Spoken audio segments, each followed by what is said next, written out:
Hello to all my friends and family, and welcome to this episode of Jim's 5am Club. The objective of Jim's 5am Club is to showcase and highlight the beauty in this country that we live in and overlay it with a message of empowerment. And today I've brought you and invite you to join me on an adventure up here at Sofala on the riverbanks of the Turon River.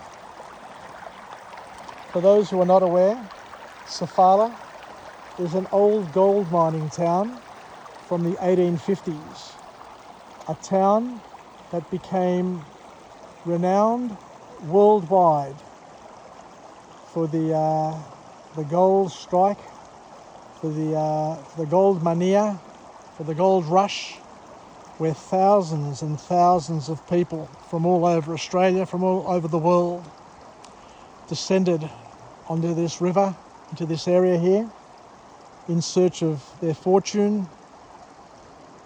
And at one point, the town, which is just up the river here by about a kilometre or two, boasted about 60 pubs and would have had thousands and thousands of people coming here on a daily basis, spending all of their time, all of their money, trying to find that nugget of gold that would change their life, change their future, and make them famous.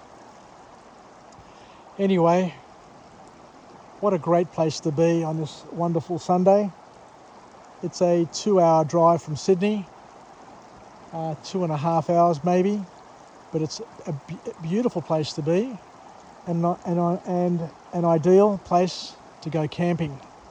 There are some camping grounds just up the top there where you can just drop in, set up a tent and spend the day or spend a couple of days down here, riverside, just chilling out and making the most of this beautiful countryside.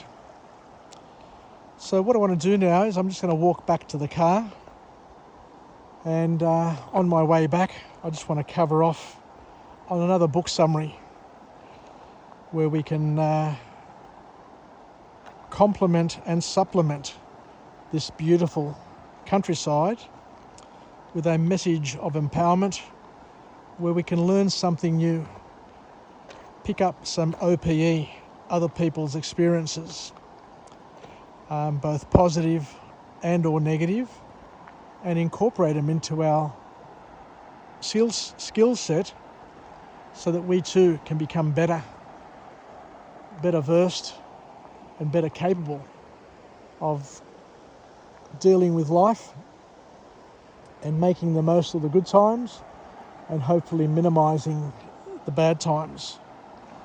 So the book that I've chosen to go through on this beautiful day on the banks of the Turon River, the book is called This is Water. How apt, how appropriate.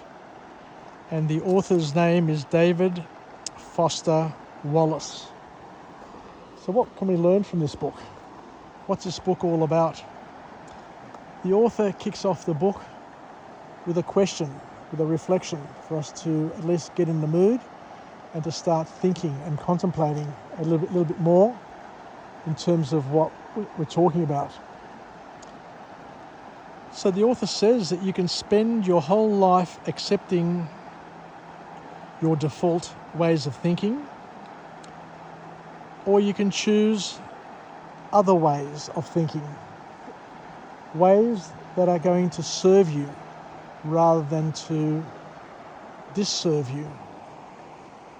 You can choose ways of thinking that are going to help you make better sense of the world around you rather than accept what other people say and what other people want you to think.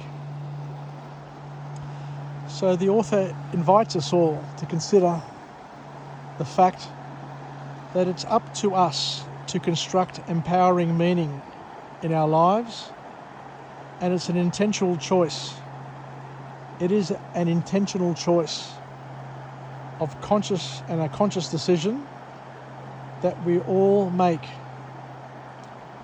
Because at the end of the day, we are responsible and accountable for our own thoughts, our own rules, and our prisons. And our worldview, which can be our prison or our nirvana. So what the author's saying is that the way you think, the worldview that you have adopted, the fears that you adopt, the things that you inherit or choose to inherit, the things that you plan to do, the way you want to see things, will determine your prison or your nirvana. It's a powerful way of seeing it. So what the author here is suggesting is that it's all about your attitude. And your attitude will determine your altitude.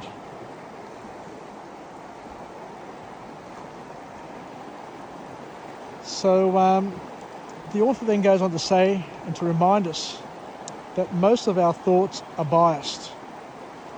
They're wrong and out of proportion. Because we've all lived a different past, we're all living a different present.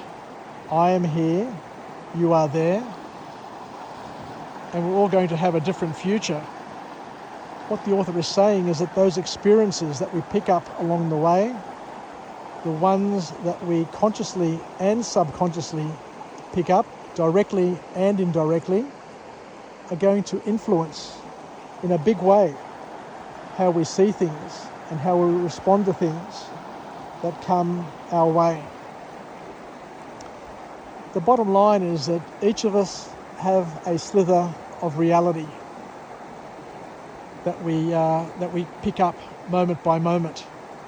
And the slithers of reality that I pick up are different to the slithers that you pick up. And the conglomeration of these slithers of reality help me form my worldview. And of course, because you've got different slithers of reality, your worldview potentially could be similar to mine or could be dramatically different to mine.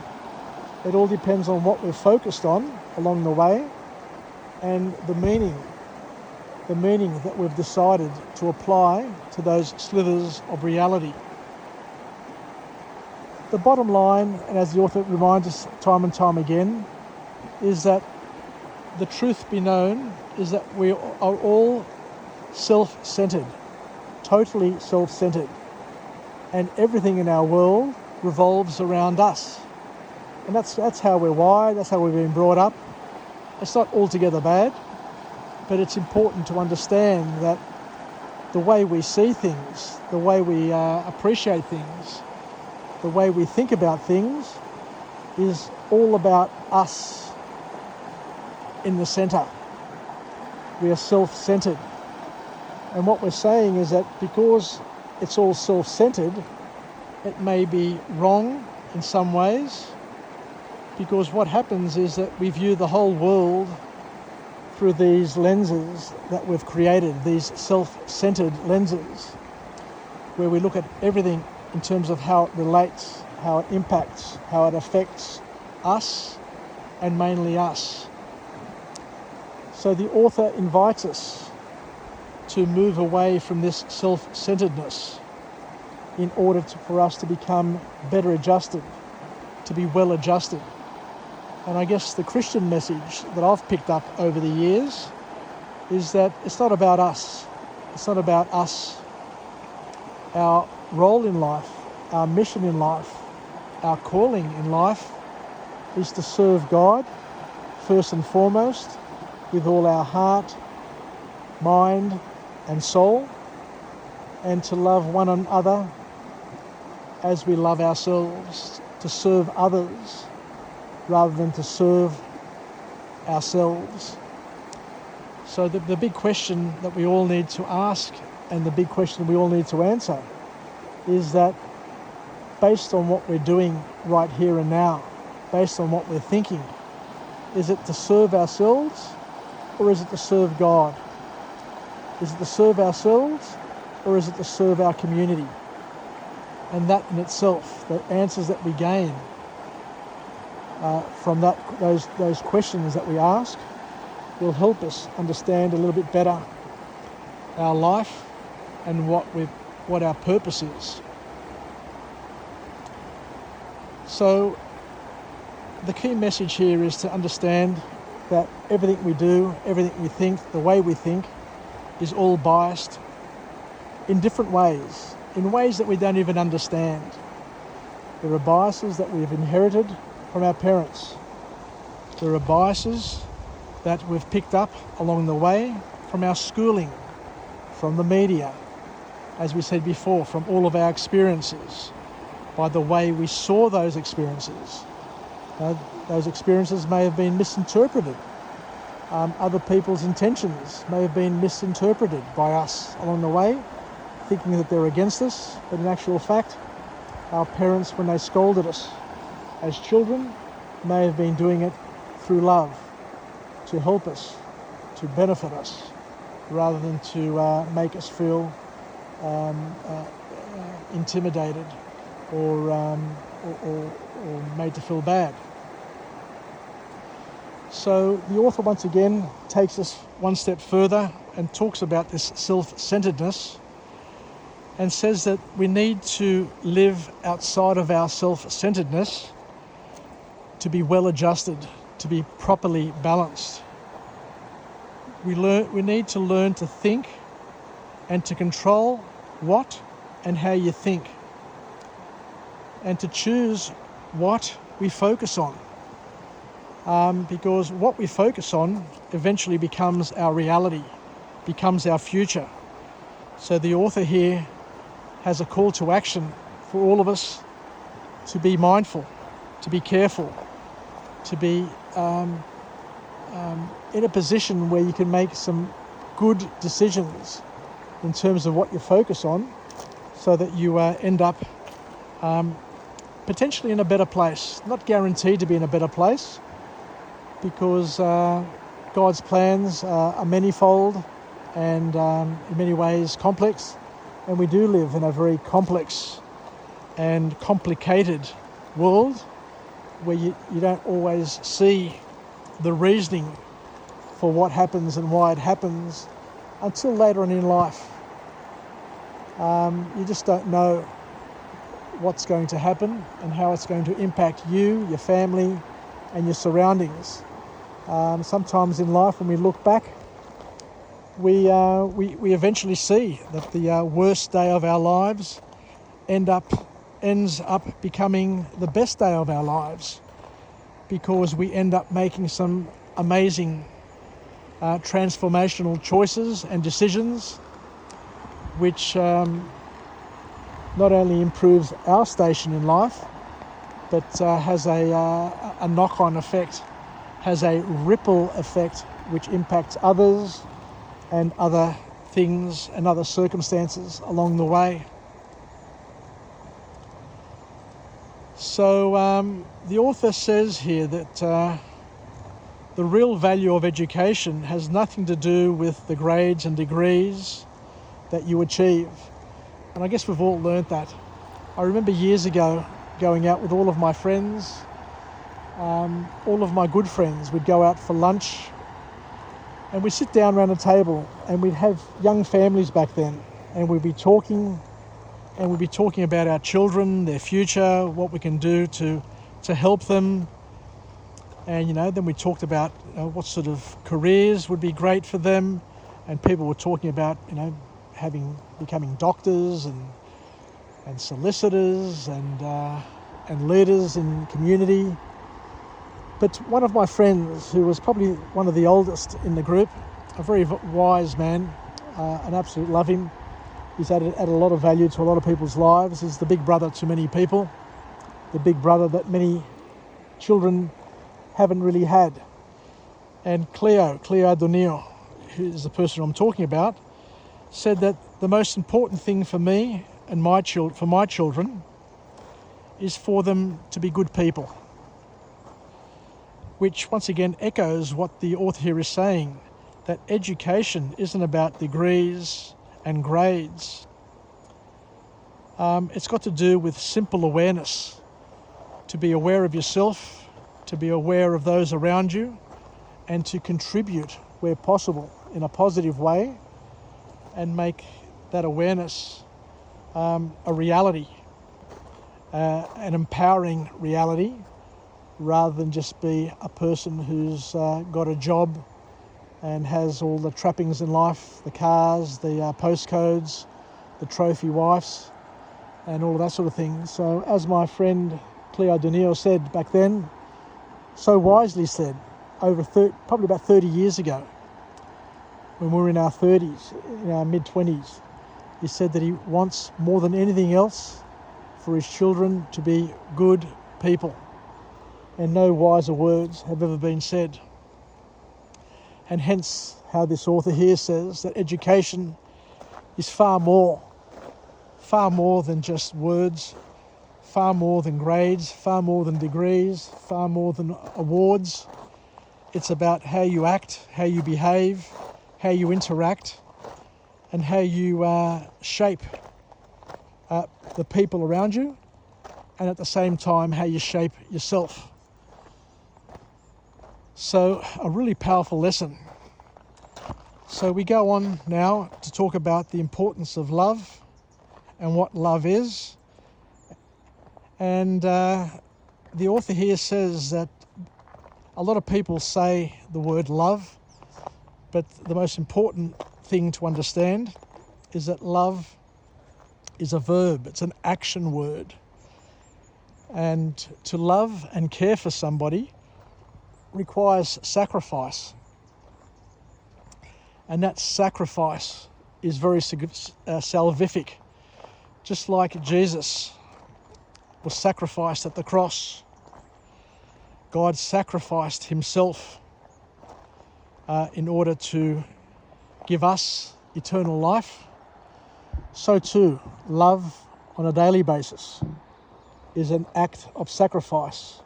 Love is where you give up of yourself for the betterment of somebody else, rather than a selfish act for the betterment of yourself. Look, the bottom line is, let's be realistic, is that usually when you do something for the betterment of somebody else, you do have a benefit as well. There is some sort of benefit that flows your way, and it's a double gift. By helping others, you make them feel great, but you also make yourself feel great. You know, by harming others, you make them feel bad, but you're also causing yourself grief as well. So it's important to understand that it's a twin-edged sword that can impact you and others the same way. So you're better off doing the things which are good to others, which will end up making you feel good, rather than being the bogeyman and having people hate your guts and you hating yourself at the same time. I remember years ago reading a book by Scott Peck called The Road Less Travelled, where he then defined in a beautiful way, in a very powerful way, what love is. And as I said, he said it's an action word, and it's a sacrifice. It's giving up of yourself for the betterment of somebody else. And it's something that we need to be aware of and to understand and to appreciate, because that is what gives us meaning. That is what gives us purpose in life.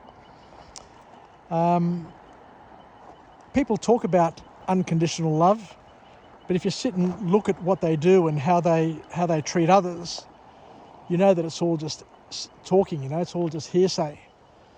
Because God wants us to express unconditional love so that we learn how to love like God.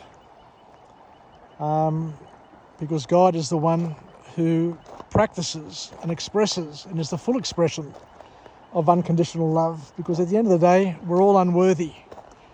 We're all unworthy of his love, because very, very few people spend their whole life worshipping God and glorifying God with all the things that they do. And very, very, very few people spend their whole life helping their neighbours and even their enemies. Most of us are very, very conditional in our love patterns. You know, don't like me once, I won't like you 10 times, for example. I say it often myself, but we need to outgrow that. We need to get rid of that mode of understanding and to give in order to gain back, but not to expect anything in return, I think is the key. So as we said, it's very salvific to be unconditional in your love, and you don't know how it's going to come back, how it's going to reward you. But as we said, we're all unworthy, and hence why within the Greek Orthodox Church, all of the sacraments are called gifts. And the reason why they're called gifts and considered to be gifts is because each and every person who receives them is unworthy of receiving them. And hence God, hence the Church, bestows them on the people, but as a gift, not as an entitlement. Doesn't matter how much money you have, doesn't matter what you've done in your life. These things, as we said, are gifts and are to be treated and expressed as gifts.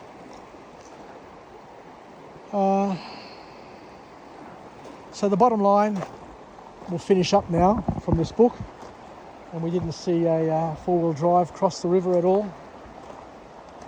Hopefully later on I'll try and grab one on video. The bottom line is that we need to be very selective and discerning with what we think about and how we think, so that we shape ourselves and provide an environment for us to make the most of the situations that we've got available to us, and not to be distracted by the negativities that are in abundance. Let's be truthful. We've all got problems, we've all got distractions. But if we spend all of our time thinking about those distractions and worrying and being distracted by those distractions, as silly as it sounds, then we're not going to be able to get across that river and get to our destination. Anyway, thank you once again for joining me on this episode of Jim's 5am Club, where we're at the banks of the Turon River, and that river is running pretty quickly, so I'm not sure that even if I did have a four-wheel drive today, I don't think that I would have the courage to cross this river, because it's running quickly and it's actually running over. So there's a concrete road which goes across there, and it's running a bit too deep, so maybe not. Take care everybody, Yassas, and we'll chat again from Sofala here in New South Wales on this beautiful, beautiful Sunday. Yassas, take care.